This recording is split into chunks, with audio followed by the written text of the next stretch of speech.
মধ্যে কি থাকতো? একটা সুকার মতন একটা কি থাকতো, লোহা। আর লোহা দিয়ে এইভাবে গুতা দিত। কি কষ্ট হইতো। এটা তো একটা প্রাণী, এটা একটা জান আছে না নাই? আপনি দেখা মাখা কষ্ট দিলেন এই প্রাণীটাকে। সম্মানিত হাজিরিন, আল্লাহ রাসূল তৎকালীন সময় নিষেধ দিয়েছেন, এই যে প্রাণীর বডির মধ্যে সেক দেয়, নাম্বার মারে, আসেনি 1 2 3, দেখবেন কুরবানির সময় গরুর বাজারে দেখা যায় নাম্বার আছে না, কি দেয়, আগুন দিয়ে পুরাইয়া সেক দেয়। আল্লাহ রাসূল সেই সময় নিষেধ দিয়েছেন, এটা করা যাবে না। আপনার ভিতরে আপনি একজন ইমানদার, আপনি ইমানদার হয়ে আপনার কোনো ভয় নাই, আপনার দিল কাঁপে না, আপনার জান কাঁপে না যে তার একটা প্রাণ আছে, তাকে আপনি কষ্ট দিচ্ছেন। আপনার যদি সেক দিয়ে যদি আপনার চামড়ার মধ্যে লাগানো হয়, স্বাভাবিকভাবে আপনি একটা ইস্ত্রি দিয়ে যখন আয়রন দেন, ওই ইস্ত্রি দিয়ে যদি আপনার পিঠের মধ্যে লাগান, আপনার কাছে কেমন লাগবে? ভালো লাগবে? আরাম লাগবে? একটাবার ট্রাই করে দেখেন। কিন্তু একটা প্রাণী, তারও একটা প্রাণ আছে, তারও একটা জান আছে, তাকে যে আপনি কষ্ট দিচ্ছেন, তার কষ্ট হয় না? সম্মানিত হাজিরিন, আল্লাহ রাসূল সাহাবীদেরকে বললেন, এই সাহাবীরা, আরবের একজন মহিলা জিনাকারী মহিলা, ওই জিনাকারী মহিলা একদিন মরুভূমি দিয়ে হেঁটে যাইতেছে। কোথা দিয়ে হেঁটে যাইতেছে? মরুভূমি দিয়ে হেঁটে যাইতেছে। একটা কুকুর পানির তৃষ্ণায় কাতরাচ্ছে। পানির তৃষ্ণায় পানি নাই, মরুভূমির মধ্যে পানি নাই, পানির তৃষ্ণায় গরমের কারণে কাতরাচ্ছে। কুকুরটা পানি নাই।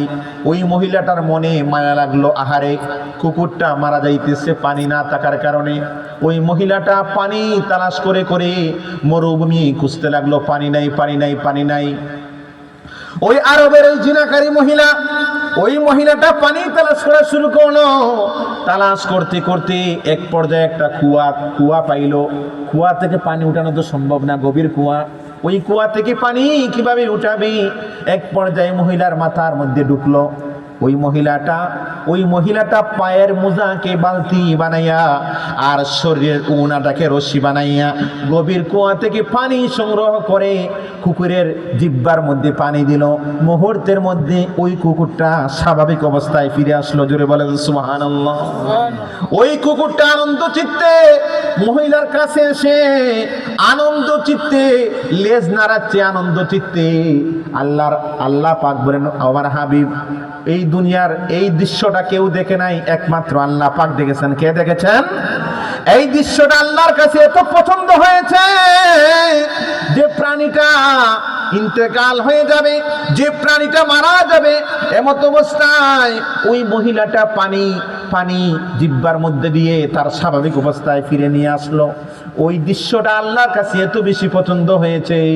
আল্লাহ পাক রাব্বুল আলামিন বলেন, আমার হাবিব, ও আমার বন্ধু, আমি ওই মহিলার সারা জিন্দেগির যত গুনাহ আছে সমস্ত গুনাহকে মাফ করে দিয়ে ওই মহিলার কলবের মধ্যে নূর ঢুকাইয়া আমি তার নামটা জান্নাতি খাতায় উঠায় দিলাম।